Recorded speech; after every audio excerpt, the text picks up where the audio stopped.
सोलापूर शहराला दररोज पाणी पुरवठ्यासाठी 892 कोटींची योजना पूर्ण करण्याला आणि आयटी पार्क सुरू करण्याला भाजपाच्या जाहीरनाम्यात प्राधान्य देण्यात आले आहे. सोलापूर महानगरपालिका निवडणुकीसाठी भारतीय जनता पार्टीच्या जाहीरनाम्याचे प्रकाशन भाजपाचे प्रदेश अध्यक्ष रवींद्र चव्हाण यांच्या हस्ते सोमवारी जामगोंडी मंगल कार्यालयात झाले. याप्रसंगी व्यासपीठावर पालकमंत्री जयकुमार गोरे, आमदार विजयकुमार देशमुख, आमदार सचिन कल्याण शेट्टी, आमदार देवेंद्र कोठे, माजी आमदार दिलीप माने, भाजपाच्या शहर अध्यक्षा रोहिणी तडवळकर, भाजपा पूर्व जिल्हाध्यक्ष शशिकांत चव्हाण, पश्चिम जिल्हाध्यक्ष चेतनसिंह केदार, माजी शहर अध्यक्ष रामचंद्र जन्नू, माजी जिल्हाध्यक्ष शहाजी पवार, सरचिटणीस प्रा. नारायण बनसोडे, शिवराज सरतापे, सुधा अळीमोरे, भारतीय जनता युवा मोर्चाचे शहर अध्यक्ष विजय कुलथे उपस्थित होते. भाजपाचे प्रदेशाध्यक्ष रवींद्र चव्हाण म्हणाले, भारतीय जनता पार्टीने सोलापूर महानगरपालिका निवडणुकीसाठी जाहीर केलेल्या जाहीरनाम्यातील प्रत्येक गोष्ट पूर्ण करण्याकरिता भाजपा कटिबद्ध आहे. सोलापुरात आयटी पार्कचे स्वप्न पूर्ण होण्यासाठी मुख्यमंत्री देवेंद्र फडणवीस यांच्याकडे भाजपाकडून मागणी करण्यात येईल. भाजपाच्या जाहीरनाम्यातील ठळक मुद्दे पुढीलप्रमाणे: सोलापूर शहरासाठी पुढील 100 दिवसात 100 ई-बस शहरातील रस्त्यांवर कार्यान्वित करणार. धूळमुक्त सोलापूरसाठी अत्याधुनिक यंत्रणांच्या माध्यमातून शहर स्वच्छतेवर भर देणार. प्रत्येक प्रभागात क्रीडांगणे, उद्याने बांधणार. हद्दवाढ भागात अत्याधुनिक रुग्णालये उभारणार.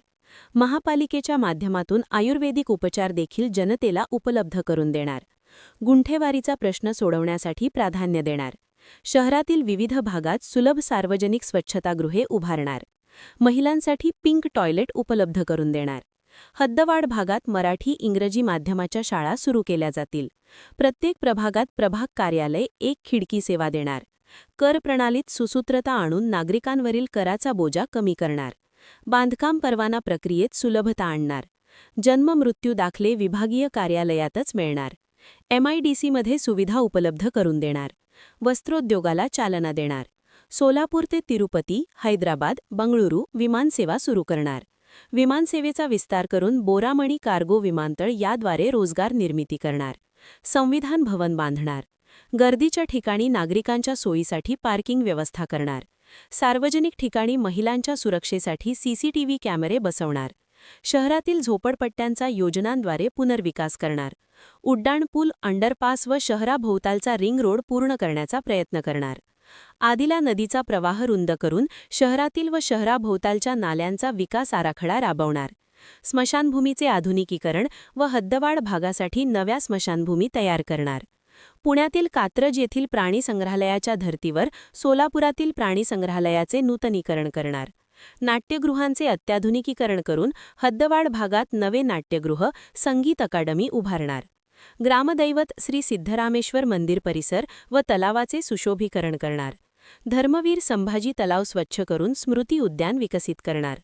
लक्ष्मी मंडईसह इतर भाजी मंडई अधिक सक्षम करून नवीन भाजी मंडई उभारणार.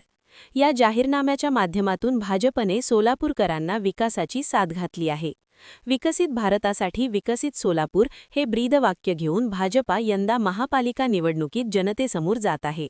सोलापूर शहराचा संपूर्ण विकास करण्यासाठी भारतीय जनता पार्टी कटिबद्ध असून जाहीरनाम्यात दिलेली सर्व आश्वासने भाजपा पुन्हा सत्तेवर आल्यानंतर निश्चितपणे पूर्ण करेल, असे प्रदेशाध्यक्ष रवींद्र चव्हाण यांनी यावेळी सांगितले.